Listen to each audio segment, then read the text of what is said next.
The studio lights burned with clinical brightness, casting a flawless sheen over the polished stage. The atmosphere hummed with the poised tension of controlled media, teleprompters glowing, producers murmuring in headsets, and America watching, unblinking. The host, a seasoned anchor in a navy suit, smiled with rehearsed warmth as the segment on legacy and influence moved into its final minutes. Michelle Obama sat across from him, dressed in ivory, calm and composed, the picture of dignified grace. Then came the pivot. "We've just received confirmation from an anonymous whistleblower," the host began, voice neutral but tight, "that former President Barack Obama has been under investigation for a secret paternity suit filed 6 years ago." The words hit the room like a silent detonation. Michelle's smile faltered. Her eyes flicked to the host, then to the camera. The stillness that followed wasn't confusion. It was calculation. Her face didn't crumble. It reset, like a mask, had fallen away to reveal something colder underneath. She stood, slowly, carefully, smoothing her blazer with trembling fingers. She leaned forward, whispered something too soft for the mic, and turned. Without a word to the host, she walked. Offset. Crew members scrambled behind her, cords pulled, cameras redirected. Online, chaos bloomed instantly. Hashtag Michelle meltdown, hashtag Obama Fairgate phones lit up. Screens froze. The silence she left behind roared louder than any denial. What the public didn't know was that this wasn't just a scandal. It was a reckoning years in the making.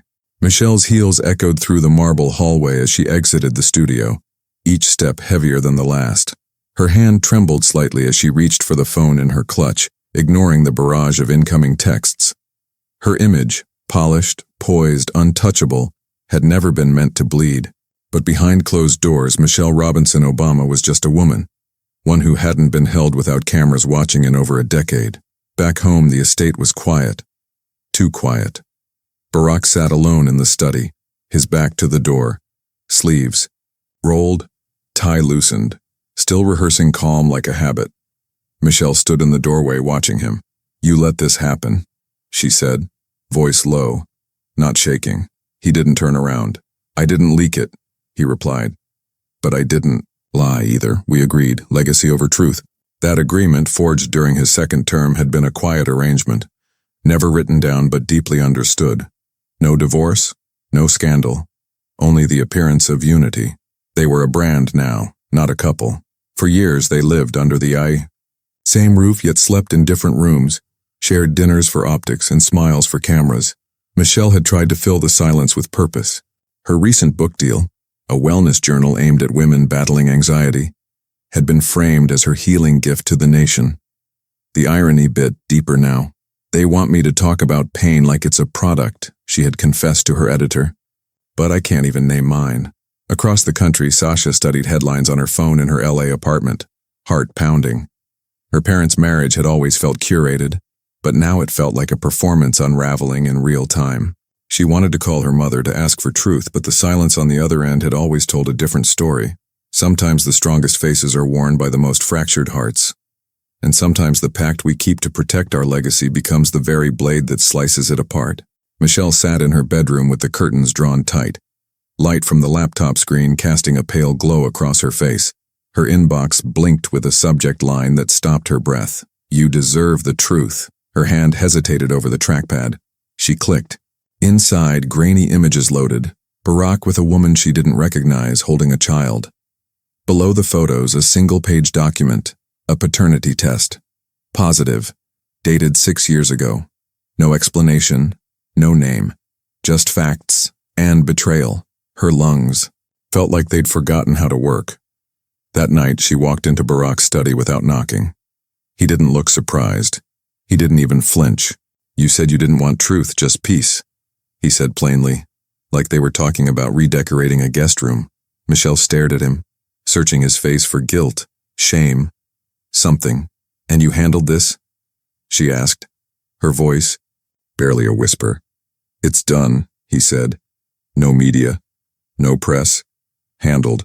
The next morning she skipped her run. By the third missed interview, her publisher called. "Michelle, people are worried." But Michelle didn't answer. Her hands had begun to shake during makeup sessions. Her chest tightened in elevators. Panic clawed at her ribs without warning. She no longer slept, only blinked through darkness, eyes wide, heart racing. Barack noticed her unraveling. He watched silently until one afternoon he finally spoke. "You're spiraling," he said, "because you're not in control anymore. You always hated when people loved me more than you." The words weren't angry. They were surgical, cold. She turned to leave, choking on disbelief. In Los Angeles, Sasha sat on her couch scrolling through headlines. She tapped into a FaceTime call from Malia, but before she could say hello, her father's voice echoed faintly in the background. "Tell them to keep it buried. It's old, we don't owe anyone an explanation." Sasha froze, her stomach twisted. She hung up without a word. Michelle decided she wouldn't be erased. She would take the stage, alone. She planned the interview carefully, scripting her pauses, rehearsing controlled vulnerability. Her goal wasn't revenge, it was reclamation. But that morning, the world beat her to it. A whistleblower, a former aide with nothing left to lose, leaked. The photos, the paternity results, the silent payments. It spread like wildfire. By the time she sat down under the studio lights, the damage was done. The host smiled at her, unaware she already knew. Then came the question, then the stillness, then the walkout. Michelle stood beneath the blinding studio lights, face composed, voice steady, but every muscle in her body was clenched like a spring under pressure. She had walked onto that stage determined to control the narrative. Instead, she was now standing in its wreckage, cameras rolling, the world waiting for either denial or destruction. But what came wasn't fury. It was precision. She looked into the lens, eyes unblinking. "Let's stop pretending this was a revelation," she said, voice cool as glass. "I've known for years. And not because he confessed. Because I'm not naive." A beat passed long enough to pull every viewer closer. He built an image, I built a cage, and now we both live in it, smiling. There was no trembling, no tears. Just a sharp unraveling of everything people thought they understood. We made an agreement. Not for love, not for family, but for the illusion of leadership.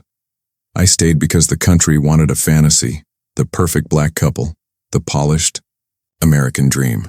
We were symbols before we were human. Her hands tightened around the armrests. But it wasn't about him.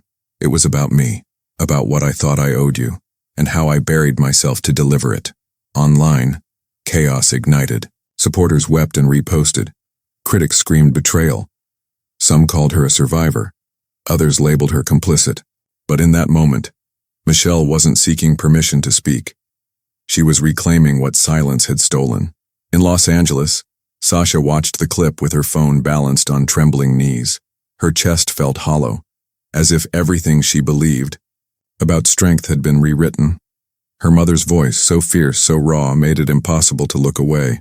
Yet when Michelle tried to call her that night, she let it ring. Then she blocked the number. She didn't hate her mother. She didn't love her less. She just didn't know how to understand her anymore. Barack vanished from the press circuit. No statements, no interviews, no speeches. Aides claimed he was resting. But whispers from his inner circle told another story. A man stunned not by scandal but by the loss of control. For the first time, his silence wasn't strategy. It was retreat. Days later, Michelle's publisher leaked the opening pages of her next book. Not the one already on shelves, but the one she'd kept hidden. The draft wasn't about hope or resilience. It was a confessional, raw, jagged, deeply personal. Each line bled with emotional warfare. She wrote of loneliness, of being weaponized as a wife, of love that withered in public view. Narrator: she had been writing her confession long before the world forced it out of her mouth. And while millions waited for her next page, the real story had already been typed, in silence, behind closed doors, in the voice she'd spent decades hiding. Michelle vanished from the spotlight like fog burning under morning sun. No press appearances, no statements, no Instagram captions pretending to be healing. Her social feed stayed silent, untouched. Yet her book, Overcoming, rose to the top of the charts. Irony hung in the air like smog. The same story she tried to keep sealed was now fueling the very empire she once feared would collapse. Truth had wrecked the illusion, but it made her marketable again. Barack remained a ghost in tailored suits. No charges surfaced. No official inquiries gained traction. But his reputation, once carved in stone, now sat cracked and questioned. Progressive circles pulled away. Think pieces replaced praise. Allies whispered instead of cheering. Sasha, torn between anger and grief, found her voice where she never expected, on her podcast. One line resonated louder than any speech her parents had ever given. Sometimes your heroes are just good actors in a bad story. It circled the internet like a sermon. Viral, untouchable, painful. Months passed. Then came Michelle's final move. A video under 2 minutes recorded in dim, natural light. She sat alone. No makeup, no filters, just the raw trace of someone who'd been hollowed and rebuilt. The truth didn't break us, she said quietly. The silence did. I thought I could survive by hiding. I was wrong. Her eyes never dropped. She didn't ask for sympathy. She offered a reckoning, one that bled dignity, not despair. In the end, truth didn't free her. It scarred her. But at least now it belonged to her. In the theater of power, every silence echoes louder than the applause. Michelle Obama wasn't undone by betrayal, but by the burden of pretending she wasn't. Her fall wasn't sudden. It was sculpted slowly by years of rehearsed smiles, managed narratives, and an unforgiving public gaze that demanded perfection, but offered no room for grief. She became a portrait, not a person, crafted by handlers, polished by duty, preserved in expectation, but beneath that curated surface lived a woman unraveling in quiet agony. The story was never just about infidelity. It was about the emotional taxes placed on women tasked with being icons instead of individuals. Michelle didn't collapse because of what he did. She fractured beneath the weight of who she had to become. When the applause fades and the cameras cut, what do we owe more, our image or our truth? And in that final question, perhaps, lies the only justice power ever allows. Honesty reclaimed too late.